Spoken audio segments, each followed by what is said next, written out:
Step forward classes. आज हम fundamental right to freedom of religion के बारे में पढ़ेंगे। ये फंडामेंटल राइट आर्टिकल 25 से लेके आर्टिकल 28 में डील करता है। कल हमने आर्टिकल 25 और 26 को समझा था और आज हम 27 और 28 आर्टिकल को समझेंगे, वो भी right to freedom of religion का ही पार्ट है।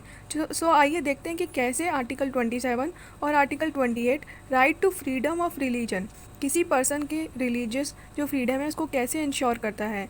आप एक बात ध्यान रखिएगा कि right to freedom of religion both citizen as well as non citizen को मिलता है। Right to freedom of religion,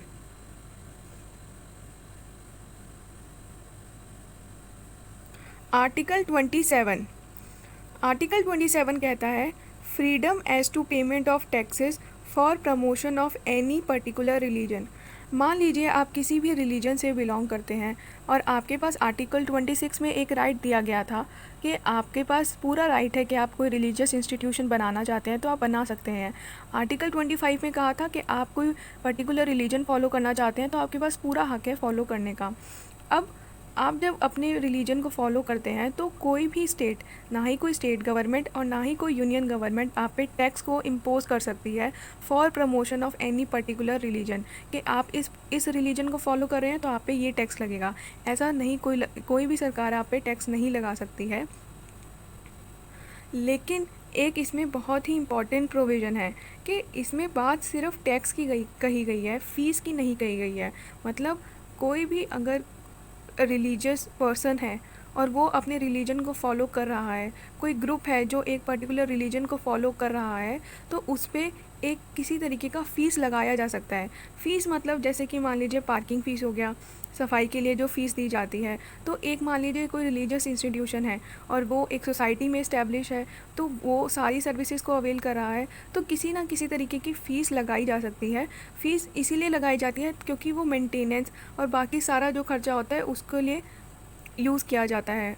लेकिन जो स्टेट अपना टैक्स से अर्न करता है पैसा, उस टैक्स से अर्न हुआ पैसा स्टेट किसी भी रिलीजियस इंस्टीट्यूशन पे या किसी भी रिलीजन को प्रमोट करने के लिए नहीं यूज़ कर सकता, क्योंकि अगर वो ऐसा करेगा तो इसका मतलब वो एक रिलीजन को फॉलो कर रहा है ऊपर उस as compare to second religion, तो वो तो हमारे अलाउड नहीं है क्योंकि हम लोग तो सेक्युलर कंट्री हैं। इसीलिए आर्टिकल 27 कहता है कि किसी भी तरीके का टैक्स सरकार किसी रिलीजियस इंस्टीट्यूशन को या फिर रिलीजन को प्रमोट करने पे नहीं लगा सकती। अब हम बात करते हैं आर्टिकल 28 कि आर्टिकल 28 क्या कहता है। आर्टिकल 28 कहता है freedom as to attendance at religious instructions और religious worship in certain educational institution. इसका कहने का मतलब है कि कुछ ऐसे एजुकेशनल इंस्टीट्यूट्स होते हैं वहाँ पे किसी भी तरीके की रिलीजियस इंस्ट्रक्शंस, मान लीजिए प्रेयर हो गई या मान लीजिए उसकी कोई क्लास हो गया, कोई लेक्चर हो गया, वो नहीं दिया जाएगा। और अगर दिया भी जाता है तो चाइल्ड के पास, अगर मान लीजिए वो उस रिलीजन से नहीं बिलोंग करता, तो उसके पास पूरा हक है कि वो वॉलेंटरीली वहाँ से हट जाए और वहाँ उस प्रीचिंग को या उस टीचिंग को नहीं सुने या नहीं एक्सेप्ट करें, तो वो उसके पास पूरा हक है।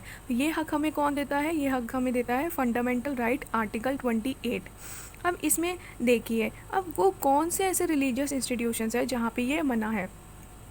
इसमें वो ऐसे एजुकेशनल इंस्टीट्यूट्स आते हैं, जैसे सबसे पहले मान लीजिए कि जो बिल्कुल फंडेड हो स्टेट के द्वारा और एडमिनिस्टर भी करे जाए स्टेट के द्वारा, मतलब पूरा स्टेट जिस एजुकेशन इंस्टीट्यूट को संभालते हैं उनमें किसी भी तरीके का रिलीजियस इंस्ट्रक्शन देना अलाउड नहीं है। दूसरा होता है कि जो कोई ट्रस्ट के द्वारा कोई एजुकेशनल इंस्टीट्यूशन बनाए जाते हैं, मान लीजिए कोई स्कूल है लेकिन वो स्टेट के द्वारा एडमिनिस्टर करा जा रहा है, उसमें पार्शली मतलब आधा मतलब चॉइस पे होता है कि रिलीजियस इंस्ट्रक्शंस दिया जा सकता है। और बाकी होते हैं दो जो कि होते हैं मान्यता जैसे प्राप्त होती है, जिनको जो रजिस्टर्ड होते हैं, रिकॉग्नाइज्ड इंस्टीट्यूट्स होते हैं, वहाँ पे वॉलंटरी है, दे सकते हैं रिलीजियस इंस्ट्रक्शंस, बट बच्चे के पास हमेशा एक अपना चॉइस है, अपना ऑप्शन है कि वो वॉलंटरीली डिसाइड कर सकता है कि उसको वो लेनी है रिलीजियस इंस्ट्रक्शन कि नहीं। तो ये हमारा आर्टिकल 28 इंश्योर करता है। सो हमारा आर्टिकल 25, 26, 27 और 28 हमारे right to freedom of religion के बारे में बात करता है। ये right to freedom of religion काफ़ी इंपॉर्टेंट है क्योंकि हमारा एक इंडिया एक बहुत ही डाइवर्स कंट्री है जहाँ पे अलग अलग रिलीजन फॉलो करे जाते हैं। एक माइनॉरिटी रिलीजन होता है, एक मेजॉरिटी रिलीजन होता है, बहुत सारे रिलीजन फॉलो करे जाते हैं। तो ये ज़रूरी है कि कोई एक रिलीजन किसी और पे डोमिनेट ना कर जाए। तो हर किसी को बैलेंस्ड करने के लिए ये हमारे फंडामेंटल राइट में इंक्लूड किया गया है। सो आई होप आपको मेरी वीडियो अच्छी लगी होगी। अगर अच्छी लगी तो प्लीज़ लाइक कीजिए, सब्सक्राइब कीजिए, कमेंट कीजिए कि आपको क्या सबसे अच्छा लगा, एंड ऐसे ही बने रहिए। Thank you so much.